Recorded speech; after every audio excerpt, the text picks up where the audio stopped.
Tatlong kabataan, 7 oras na natrap sa isang kuweba sa Bohol. Makaligtas kaya sila? Awanay! Mahinaan ako ng loob. Sabi ko, Lord, sana okay lang sila doon. Nakalabas pa kayo yun. Tutukan ang makapigil hiningang rescue operations.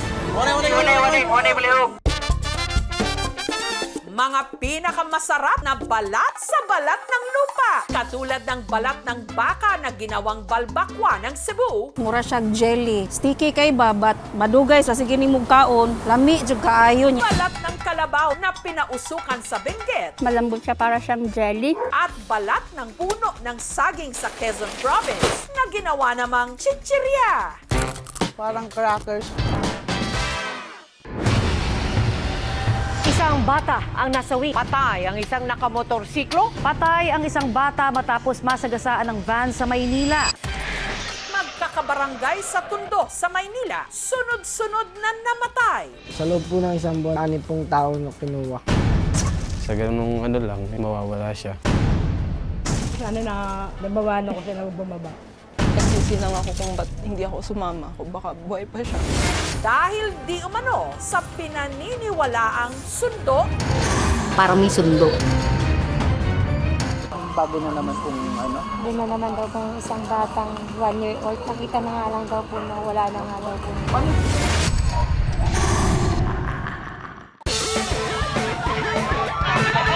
ang karera sa albay ng mga mister na pasan-pasan ang kanilang mga misis.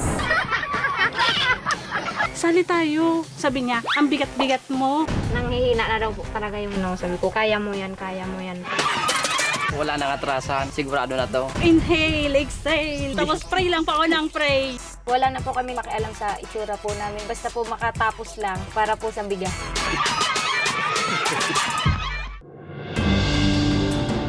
Suspecha ng isang ama sa Iligan City ang bunso ng kanilang pamilya. Hindi niya anak. Bakit buntis ka? Sabi niya hindi na siya buntis. Hanggang umabot ng 6 na buwan, klaro na. Sabi niya, hindi man kita ginagalaw kung maglasing yan. Maraming beses niya ako ginalaw. May isang bisis na buhay ako, pagdating ko, nasalubong ko yung lalaki. Wala namang nangyari sa amin. Naniwala ako, dili na ko niya siya anak. Iba daw yung papa ko. Para matuldukan na ang mga pagdududa, nagpa-DNA test sila. At ang resulta ng DNA paternity test ay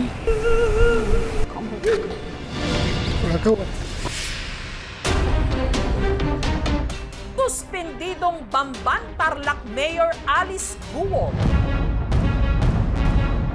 Sino ba siya talaga? Your Honor, hindi ko na po alam. Mas inalam pa namin, mas ni-research pa namin hanggat lumabas yung katotohanan pala tungkol sa kanyang pagkatao.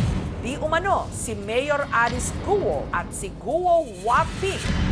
Iisang tao We found it to be similar. hanggang may isang nagpakilala na nagsasabing nakikita niya di umano noon na labas-masok sa warehouse ang babaeng kinalaunan naging Mayor Guo. Yun nung bata pa siya, nasa 7 to 8 years old sila dumating dito. Ang tawag sa kanya, Hearsays yan eh. Hindi tayo pwedeng mag-comment dyan hanggat hindi natin mismo narinig yan sa proper